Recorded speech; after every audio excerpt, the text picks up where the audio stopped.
اشنا نے ابھی BA کی تعلیم مکمل کی تھی۔ اب وہ آگے مزید پڑھنا چاہتی تھی، لیکن گھر کے حالات کچھ ایسے تھے کہ نہیں پڑھایا جا سکتا تھا۔ اشنا 3 بہنیں اور 3 بھائی تھے۔ باپ دنیا سے چل بسا تھا، ماں حیات تھی۔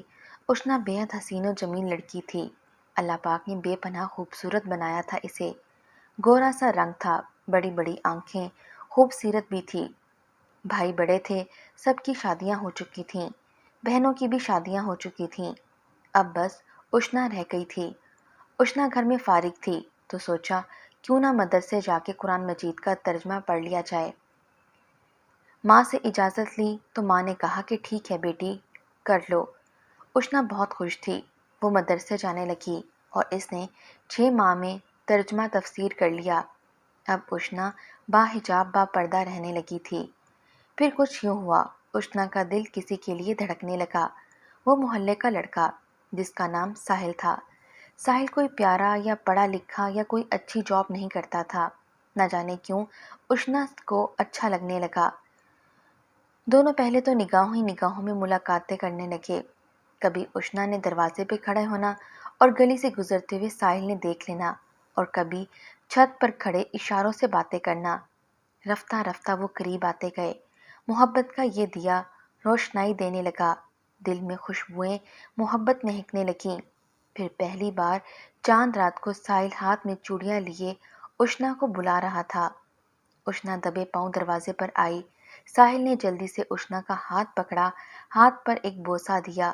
دل زور زور سے دھڑکنے لگا۔ اشنا نے گفٹ لیا اور کہا اب جاؤ، اور ہاں یہ میرا فون نمبر ہے۔ ٹھیک ہے۔ ساحل مسکراتے ہوئے چلا گیا۔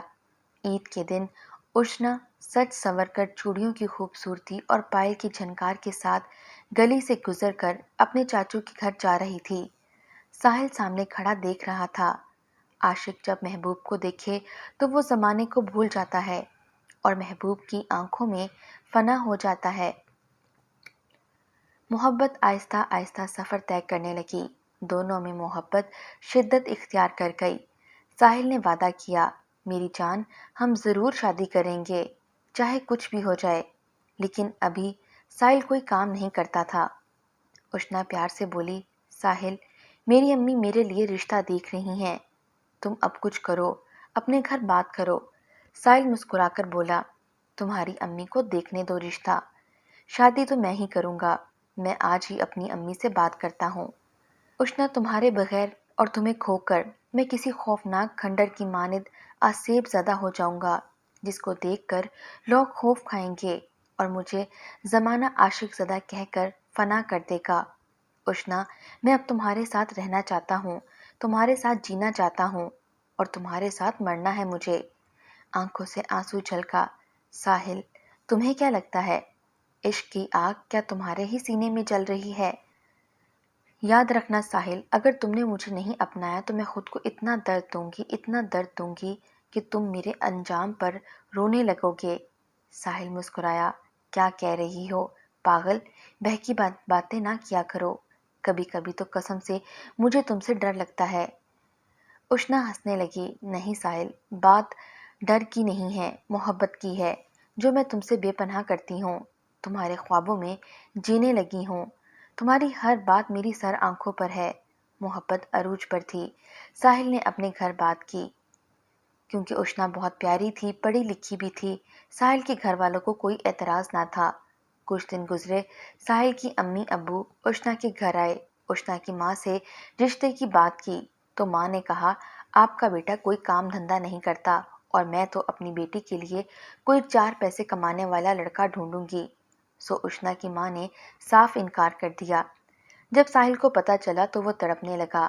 اب دل چاہ رہا تھا اشنا کو بھگا کر لے جائے، لیکن گھر میں اپنی جوان بہن کی جانب دیکھتا اور خاموش ہو جاتا۔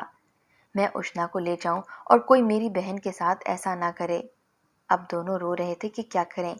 ساحل نے مسکرا کر کہا میں دبئی چلا جاتا ہوں، تمہاری امی سے بات کر لیتے ہیں، 2 سال میں خود کو سیٹل کر لوں گا۔ اشنا کی امی سے بات کی تو فیصلہ یہ ہوا کہ ساحل دبئی چلا جائے گا، جب 4 پیسے کمانے لگ جائے گا تو ہم دونوں کی شادی کر دیں گے۔ ساحل کو گئے ابھی 8 ماہ ہی ہوئے تھے کہ ساحل کی وہاں کسی کے ساتھ لڑائی ہو گئی۔